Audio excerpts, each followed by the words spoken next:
This is Kristen Bell. And Adam Brody. And we're dating. In our new show, Nobody Wants This. Right. We're not really dating. No, in real life, we're married. Right. Married to other people, not each other. Oh, this is complicated. Right. It's just like our love lives in Nobody Wants This, a show about what happens when a bold and sometimes provocative podcast host finds her unlikely match in a sweet traditional rabbi. You can watch every episode of Nobody Wants This now, only on Netflix. This episode is brought to you by Merrill. Join one of the most iconic names in wealth management, Merrill. You'll be part of a dynamic team of advisors and specialists working hard every day to grow their clients' wealth. And with the support of best-in-class research, advanced digital tools, and the resources of a global institution, it's truly an opportunity you can be bullish about. Learn more at careers.bankofamerica.com. Copyright 2024, Bank of America Corporation. Hey guys, welcome to this week's podcast episode, and I've got a fantastic guest for you today, Joe Barnes. He's author of The Rebel Code, which we're going to talk about later in the show, and he's a self-help author. He's also a hypnotherapist, and he's got a fantastic story. He's an author. He's involved in writing competitions, and I'm really happy to have him on the show. Joe, welcome. Thanks for having me, Christopher.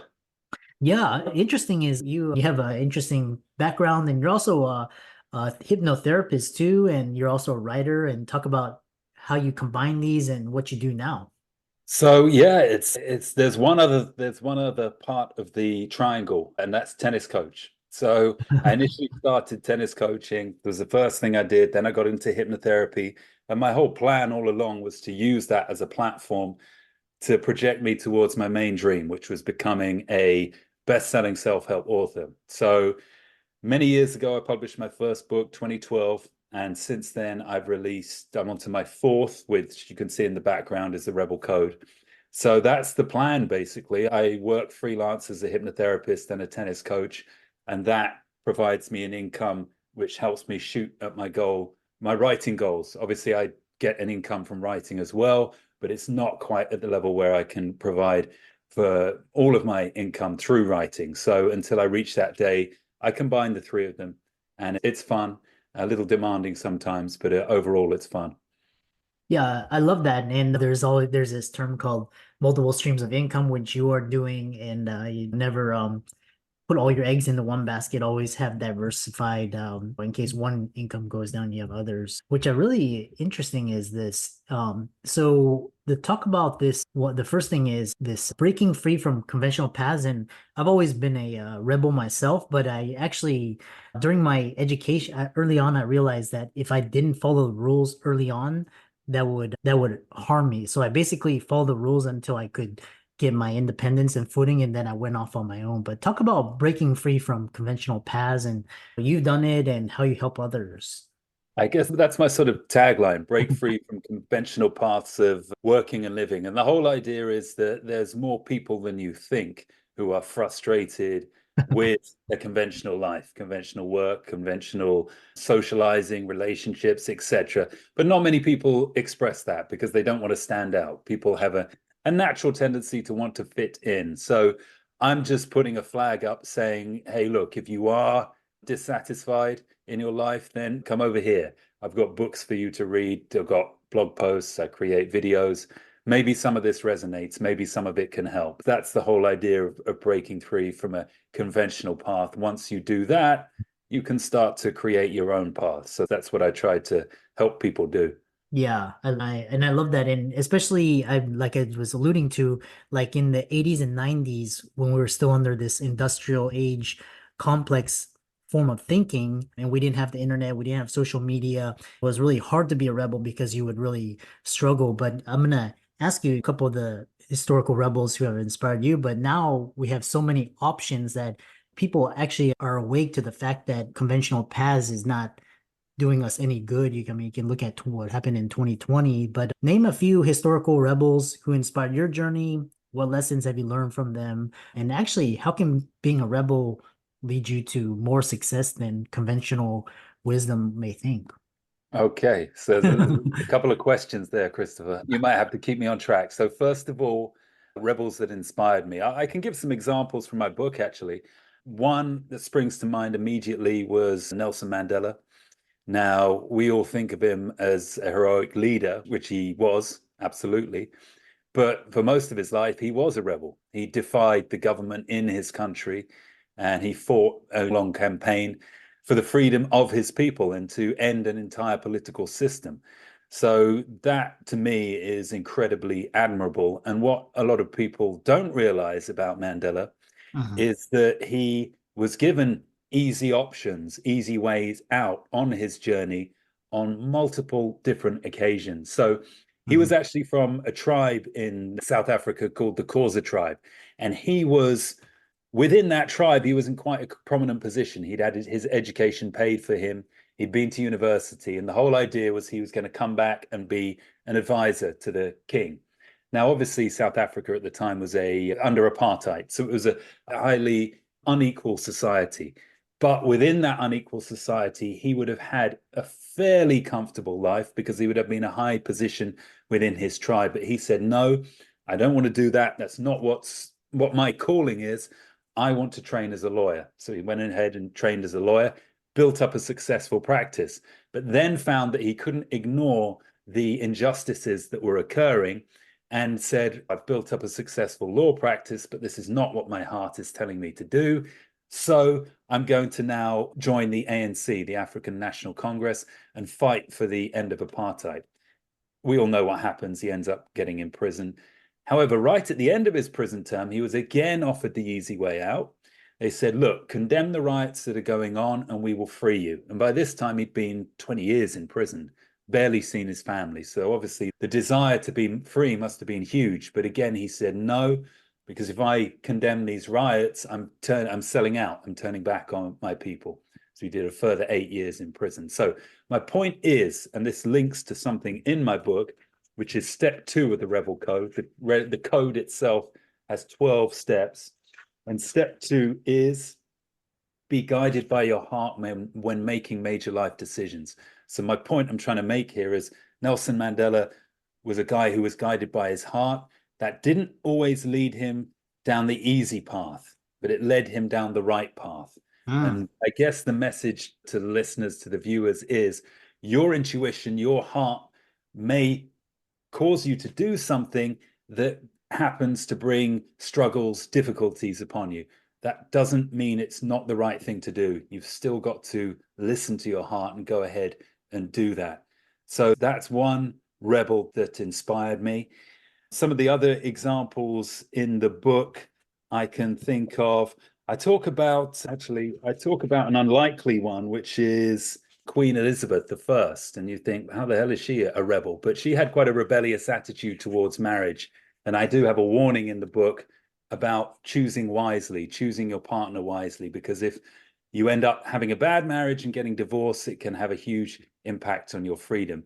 And Queen Elizabeth notoriously or famously never got married because she wanted to remain. She knew that if she took a king at that time, we're talking in the 16th century, even though he wasn't of the royal bloodline, the male would dominate the female and she would lose her power and freedom. So she held on to her power, and her sacrifice was that she had to remain single. So that's another rebel I document in the book. Now you'll have to remind me on the second half of the question because I've completely forgotten. Actually, what I really was what I want to follow up on your response was, for example, all these you mentioned hard and easy versus the right. But for example, Navalny, I'm sure he was imprisoned by Putin and he refused to give in to Putin and he actually ended up dying in prison. But his effect, even if he wasn't released and spurred, what he did, what do you do when the outcome is death? Obviously, Mandela, he was freed, but he could have died. He was close to getting the death sentence when he ended up getting life imprisonment instead. I think he would have taken the death sentence. He wouldn't have gone back on his principles and what he believed in. I'm hoping it's not a situation any of your viewers or listeners are ever going to find themselves, or me or you are ever going to find ourselves in. I guess you have to answer that question when it comes to it. I think my principles are strong enough that I've turned my back on what could have been an easier path in my life. I was the son of two lawyers. I went to university. I had a good education. I was expected to follow in their footsteps. I could have been, having a well-respected job, probably making a lot of money, doing something I wasn't that passionate about, but something that would have given me those material trappings. I rejected that. My principles led me to reject that. I don't know how far that extends. I would hope that if I believed in something strong enough, I'd have the strength to see it through, even in the face of death, but never been tested with that. I don't know. I have huge admiration for people like that. I think even though you may say it was futile, they died, they actually send a message. Their message lasts and their legacy lasts a lot longer than they do. So I think there's even power in the example of the man you just gave. Yeah, and for a lot of listeners, the main ramifications is loss of career, title, income. Maybe you have a lot of obligations, you have spouse, kids, mortgage, car, yeah, a lot of the material trappings, like you said. Very little like life and death. It's like this is how they keep you trapped. You also talk about this philosophy of unreasonableness and talk about why being unreasonable is a positive thing. Right. So, yeah, that's all based on probably my favorite quote of all time, which is from George Bernard Shaw, the Irish playwright who's now dead. He said, "The reasonable man adapts himself to the world. The unreasonable man adapts the world to himself. That's why all progress depends on the unreasonable man." So basically, just to unpack that, reasonable people just accept what they're told and they get on with it. Unreasonable people say, "Hey, actually, I question that. Why are you telling me this? I don't agree with that. I think another way works. I think we should be trying something else." So immediately they're labeled as unreasonable, difficult. Oh, what a pain in the ass this guy is. He's not doing what we're telling him to do. But actually, it's those people who question things are the ones that come up with new innovations. So that's why you have to take a little bit of heat as an unreasonable person, but ultimately it falls on your shoulders. You can be the one to come up with all kinds of new innovations because you challenge the status quo. Yeah. The other follow-up question I have is how can being a rebel lead to personal and professional success? Because a lot of people think, oh, if I'm not labeled a rebel, then I'm going to be outcast and shunned. But you actually talk about it can actually lead to fulfillment, success, and finding your true self. Yeah, that's a good question. In the book, I don't just talk about rebels, I talk about followers and leaders as well. And I give them a score for what their life might be. Now, a successful leader is going to lead a 9 out of 10, or no, sorry, a 9 out of 10 or an 8 out of 10 life. A successful follower, the most they can hope for is a 7 out of 10 life, anywhere between a 4 and a 7. Now, rebels they can go one of two ways. They can either, as you say, be outcasts and live the worst lives of everyone, have 3 out of 10 lives, 2 out of 10 lives, or if they're successful, they go right to the top and they're the only ones who can live 10 out of 10 lives because they're being authentic and true to themselves, and they're succeeding in a way that nobody else can, because as I mentioned before, they're likely to be the ones who innovate and change the status quo. Leaders, most people think of leaders as the ultimate successes in society, and to a degree they are, but leaders are motivated by power, and it's not always something that's deeply personal to them they're wanting to succeed at. They just want to be in the powerful position. They want to be calling the shots, and that can be quite empty sometimes. So the rebel is really the only one who can succeed at a tremendous level and yet still have that success be an authentic representation of who they are. And that's why ultimately they are the ones who can get all of life's spoils if they can find out the keys and the tools to being successful, which is what I hope to help them with in my book. Yeah. Yeah, it's quite interesting. One of the things I've realized being a rebel is your circle of influence gets a lot smaller, but the people that around you that they make you more powerful, like the people that you actually keep company with. And it's sometimes it can be a really lonely journey because it's like people don't but you live to learn with that, and you actually develop and create your tribe. What are two daily actions you believe are essential to anyone looking to grow personally and professionally? What should they be doing? I would, I've got into this habit, which I got from the book called The One Thing by Gary Keller. Have you heard of that? You read that? Yeah. Oh, Yeah, it's that, fantastic. I used one of his techniques and adapted it for myself. So basically it starts like this. Every year, I will set one goal that I need to achieve for that year. At the beginning of every month, I will set one goal I need to achieve for that month, which is going to feed into achieving my goal for the year. At the beginning of every week, again, I set one goal for the week that will filter into the goal for the month. And then at the beginning of every day, I set one goal for the day that will help me achieve the weekly goal. Now, sometimes they're not big goals, sometimes it's just small things, but I've found that's really helped me be so much more productive with my work and select the right things to work on, not to get distracted. If I'm working on writing a book, completing a chapter, I'm going to do that. I'm not going to go off and start doing social media posts, which I might have done in the past. So it helps me focus my energy. And then the other thing I'd say is maybe just 5 minutes of visualization each day. I find that by limiting it to just 5 minutes, make sure I do it. Because you would say, why not do half an hour? And yeah, that's great. But so few of us have half an hour just to dedicate to visualization. So what might happen is you do one half an hour session, but then you lose momentum, you stop being consistent with it, and you lose the whole habit. But by just doing 5 minutes a day, it's easy to do, and it makes sure you stick with it. And you end up doing it every day. So you're benefiting a little bit from that visualization process. So I picked those two things as the habits that help keep me successful. Yeah, I really love that. Really, those 5 minute, like those quick 2, 3 minute visualizations kind of recenters you, recalibrates you.